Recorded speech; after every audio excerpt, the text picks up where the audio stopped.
guys, welcome back. Today we are finally going to take a look at one of the highlights of 2020, Arc System Works' pièce de résistance, Code Shifter. An awesome action platformer as well as a 4-way fighting game featuring 100 unique characters handpicked from over a dozen different IPs. Arc System Works' IPs, that is. And as always, I like to get to the bottom of things. And as a result, I've been playing through all of the games from which these characters originate over the last 2 months or so, hence the delay in this review. Well, I'll be showing you all the ins and outs of Code Shifter, as well as that history of these characters by incorporating video footage from those games. So we got a lot of mileage to cover today, so you better strap yourself in and get ready for the review of Code Shifter for Nintendo Switch. As a crossover event, Code Shifter is an absolute wonderful creation, second only to Super Smash Bros. Ultimate. Arc System Works has pumped out some amazing games over the last 2 years or so, and as far as crossovers go, BlazBlue Cross Tag Battle is probably the best thing ever. Be sure to check out my review for that one. But whereas Cross Tag Battle is a fighting game with high graphic fidelity, Code Shifter is a pixel-based approach in which all of the characters are rendered in amazing 8-bit glory along with personal matching chiptune music. And what's more, it is the first time in history that we see BlazBlue characters square off against the Guilty Gear roster, something I have been waiting for since ever.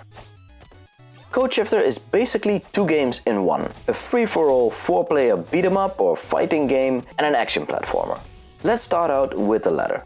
You'll follow the story of Stella, a programmer in the service of the awesome Rainbow Corporation, or ARC. She's part of a dedicated team to get their game out on time, bug-free. In order to do so, Stella has created a digital avatar named Sarah, who squashes the bugs within her debug program, Code Shifter. There's quite a heavy dose of dialogue every time you clear a stage and prepare to move on to the next. This does create for a nice setting, stringing together all the various stages and people working in office, although at some point all this dialoguing does feel a bit stretched. The stages are split into 2 parts, the regular stages, which unlock sequentially and build up in difficulty, and the harder Extra or X stages, in which you can unlock the various playable characters for the second half of this game, Colorful Fighters. It is a very tough, absolutely unforgiving platformer, reminiscent of the 8-bit era. One of the aspects which makes this so tough is that there's hardly any cooldown timer after being hit. Add to this some badass opponents, both regular ones and boss battles, and you have yourself one hell of a game. But after you start to get the hang of things and you manage to finish a stage with an S rank, you earn yourself a skill, which you can equip into an available slot, which make your runs just a little easier. You dive into each stage as Sarah, but along the way you can switch with various characters from the different games which make up Code Shifter's cast, a grand total of 30 of the most iconic video game characters. While Sarah has a basic moveset, each of the characters have unique movements, from single to double jumps, from walking speed to jump height, and from regular attacks to special attacks. It does take some time getting used to, but it's definitely worthwhile playing with everyone at least once. The characters have unique traits which allow some to use electric circuits, others can melt ice or douse fire, while some can sink through clouds or float along currents, and others can destroy crates blocking your way. And if this is not enough, you can collect up to 70 assist trophies, which help you in various ways. These characters can either boost your attack, lower defenses of enemies, outright kill them, or heal you back to full health. When on the pause screen, you can even check out the name of your assist trophies and the effects. Super handy! So, who are all these playable characters? Let's run them down and have a look at where they're from. From the legendary Guilty Gear franchise, we see 7 of their finest heroes. Protagonist Sol Badguy, who has a fire element in Code Shifter and can melt ice. Kai Kiske, who can blast ice shards and has one of the best chiptunes in the game. Dizzy, along with her shape-shifting wings Necro and Undine. Guilty Gear XRD's Elfeld, everyone's favorite doctor, Faust, Jam Kurodobiri, and one of my favorite Code Shifter characters, Potemkin, who's just a massive powerhouse. Check it out! For more on the Guilty Gear universe, I would recommend checking out my Guilty Gear 20th anniversary video.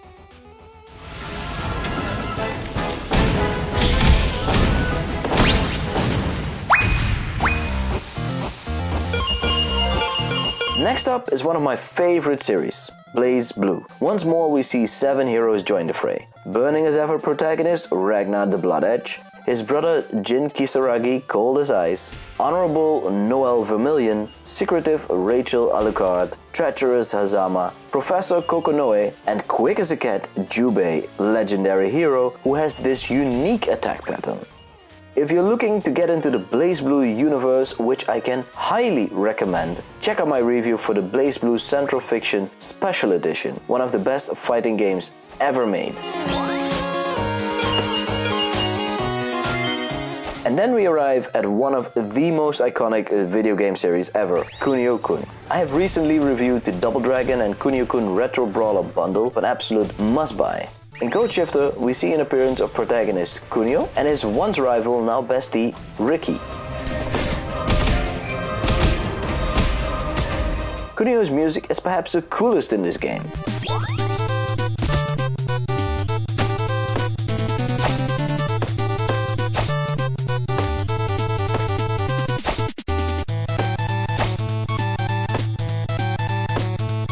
Arc System Works cleverly released a new Kunio-Kun game last year, Stay Cool Kobayashi-san, a River City Ransom story, from which protagonists Masao Kobayashi and Koki Mizuguchi both joined the roster. It's a really cool game, and Kobayashi has some style, baby.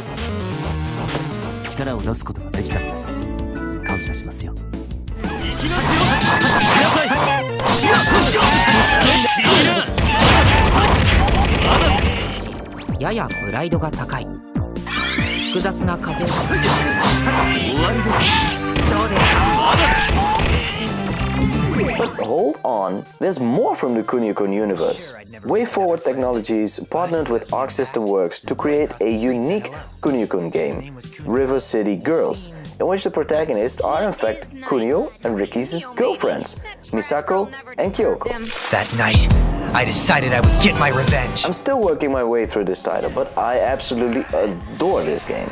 It feels so right. It is both a genuine Kunio-Kun game, and yet it's completely different style.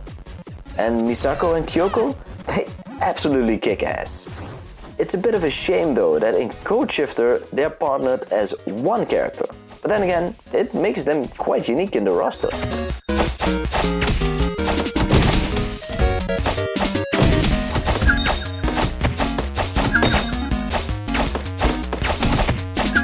In the same vein, we see several entries of the Double Dragon series, all of which have the unique ability to destroy crates, opening up different paths. Both heroes, Billy and Jimmy Lee, join the fray, as well as villains powerful Abobo and Willie Mackey, machine gun in hand.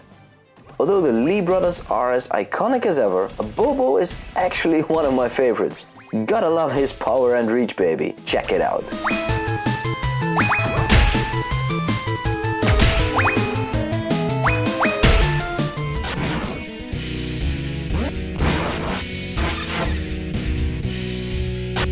Jake Hunter is somewhat of an oddball in the roster. Don't get me wrong, he's absolutely worthy and one of my favorites in the game with his scar and unique style. Some time ago I went through the one-of-a-kind alternate Jake Hunter, Daedalus, The Awakening of Golden Jazz. A visual novel set in the Jake Hunter timeline and the only game in the series available on the Nintendo Switch. If you're looking for a unique experience, go and grab yourself this game and find out all about Jake Hunter's history in a thrilling detective novel.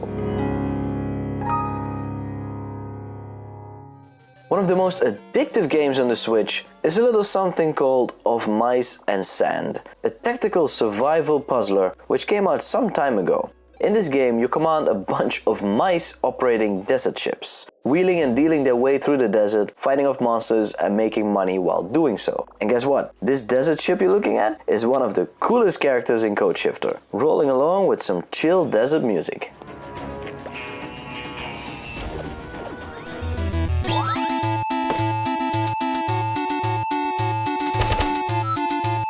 The character known as Avatar is just that, an avatar. He's the character you control in the game Happy Birthdays. It's a pretty interesting game, in fact, in which you're recreating life from the very beginnings, set in a sandbox environment. If you're on the fence about this one, I recommend you download the demo to see it for yourself. Just as in his own game, in CodeShifter he has the ability to fly around freely, which makes him one of the 2 exclusive characters for some stages in this game. The other exclusive flyer is known as Gear. No, not from Guilty Gear, but from Damascus Gear, an awesome Mac game series. I've mostly played through Damascus Gear Operation Osaka, in which you either run through buildings looking for loot or square off in the arena trying to earn some money to pay off your debt in time. A great setup, but the best part is the core of the game, customizing your mech with numerous parts all along with status effects. If you've got a taste for mechs, robots, even transformers and the like, check out this game for sure.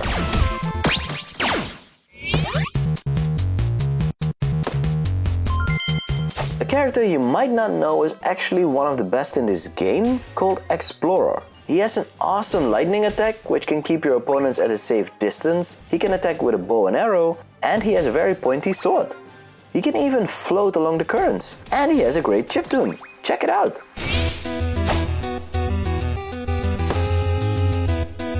His own game is called Inferno Climber Reborn, and out of all the games on this list, it is the only game I cannot recommend. And quite honestly, other than for the representation in CodeShifter, I don't quite understand why Arc System Works put in effort in bringing this game to the Switch. The last 2 playable characters are from my last review, Wizard's Symphony. If you've never heard of that game before, I do not blame you, as it is a Japan-only release. And in that case, be sure to check out my review because it is a fantastic game. The 2 protagonists in Wizard Symphony are Alto Traverse and Spica Celeste, who bring their magic and physical power to the fore in CodeShifter.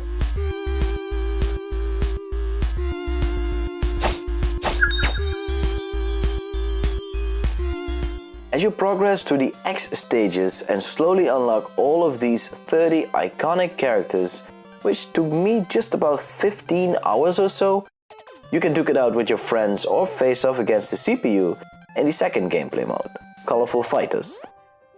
Although it may feel like a Super Smash Bros. Ripoff, it is actually much closer to home, as the 4-way battle mechanic is a mainstay in Kunio-Kun games.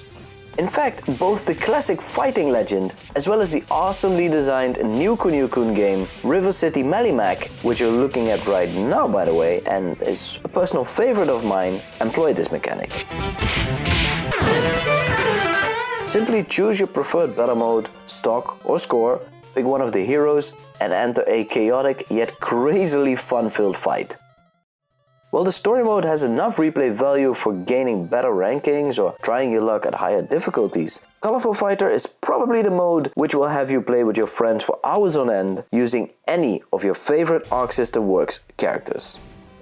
While the game is in and of itself an amazing tribute to some of the most iconic video games ever created, there are a few oddities I want to address. The first one is the default button mapping for the menus is weird, as you use the B button to confirm your actions instead of the regular A button. But more surprisingly, for an Arc System Works game, CodeShifter doesn't include either a gallery or encyclopedia of sorts. These would be so much appreciated given the scope of this game. I mean, 100 characters spread across a dozen or so IPs? It's puzzling, and I sincerely hope they will add this in at a later stage.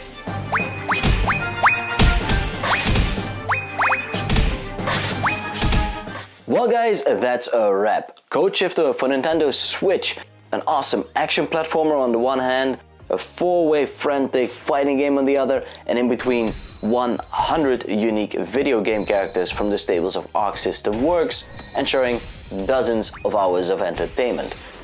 entertainment in the sense that yes, it is absolute fun, but at the same time it's extremely difficult, especially some of those boss battles, some of those later levels, the extra stages can be quite challenging. But the best thing about this game is that you get to choose some of your favorite video game characters of all time.